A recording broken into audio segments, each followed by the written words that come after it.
જો તમારા ઘર કે અન્ય સ્થળની આસપાસ તમને અનાથ, અસહાય, નિરાશ્રિત, માનસિક વિકલાંગ જોવા મળે તો તેમની સારી રીતે કાળજી લેવાય અને તેમને આજીવન યોગ્ય જીવન સ્તર મળી રહે તે માટે આજે મહેસાણામાં એક આશ્રમ ખુલ્લો મુકાયો છે। મુખ્યપ્રધાન ભૂપેન્દ્ર પટેલે આજે મહેસાણાના વિસનગર પાસે ઉમતા ગામે એક અનોખા આશ્રમનું લોકાર્પણ કર્યું છે, જેનું નામ છે શ્રી કમલા સંધ્યા અપના ઘર। અહીં અનાથ, અસહાય કે નિરાશ્રિત માનસિક વિકલાંગો માટે રહેવા, જમવા સહિતની તમામ સવલતો છે। આ અનાથ, અસહાય, નિરાશ્રિત વિકલાંગોને પ્રભુજીનું ઉપનામ અપાયું છે।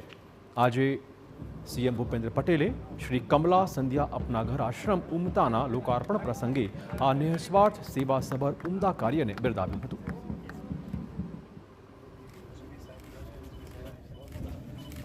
કે જેમાં રિસ્પોન્સ ના મળે સામેથી કોઈ પણ જાતનો એવી સેવા કરવી કેટલી કઠિન હોઈ શકે એ તો જેમ જેમ તમે સેવામાં અંદર કરવું થાવ એટલે ખબર પડે કે સામેથી બિલકુલ રિસ્પોન્સ જ ના મળે અને રિસ્પોન્સ મળે તો તમારે જે જોઈએ એનાથી વિપરીત મળે।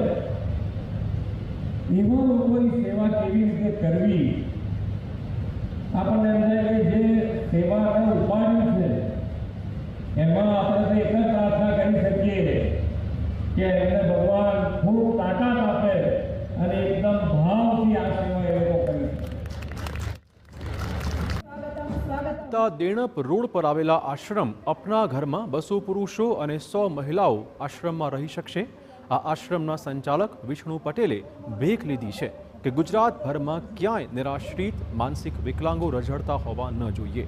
અપના ઘરના સંચાલકોએ અપીલ કરી છે કે તમારી આસપાસ આવા લોકો હોય તો તે વિશે અમને જાણ કરો, અમે તેમને અહીંયા લાવી આ પ્રભુજીઓની સાર સંભાળ કરીશું।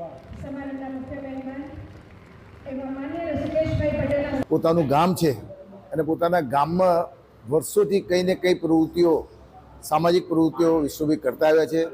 એના ભાગરૂપે જેનો કોઈ આધાર નથી, જેને કોઈ રહેવાની વ્યવસ્થા નથી, એવા નિરાધાર લોકોને અહીંયા આગળ વસાવીને એમનું જીવન સુખમય બને એ દ્રષ્ટિને ધ્યાનમાં રાખીને આ આશ્રમની શરૂઆત આજે થઈ રહી છે। સરકાર પાસે કોઈ ગ્રાન્ટ કે દાનની આશા અપેક્ષા વગર ચાલતું આ અપના ઘર સંપૂર્ણપણે આત્મનિર્ભર છે। સંચાલકોનું કહેવું છે કે આ આશ્રમમાં દાન માંગવામાં નથી આવતું। આ અનોખી સેવાને જોઈને લોકો સામેથી દાન આપી જાય છે। અમારો એક પ્રયાસ છે કે ગુજરાતનો એક પણ આવો કોઈ વ્યક્તિ રોડ ઉપર ના હોવો જોઈએ કે જે માનસિક દરિદ્રતાથી અથવા શારીરિક દરિદ્રતાથી એનું જીવન જીવી શકતો નથી।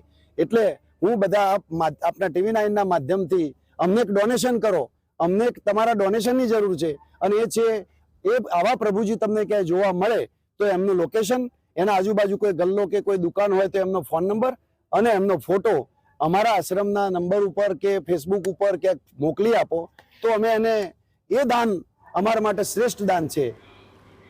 તો હવે ગુજરાતમાં તમને ક્યાંય પણ અનાથ, અસહાય કે નિરાશ્રિત માનસિક વિકલાંગ જોવા મળે તો તમે ફૂલ નહીં તો ફૂલની પાંખડી જેવો પ્રયત્ન ચોક્કસ કરી શકો છો।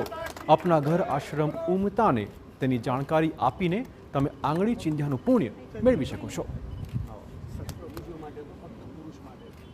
એટલે અમે આ મહિલા પ્રભુજી માટે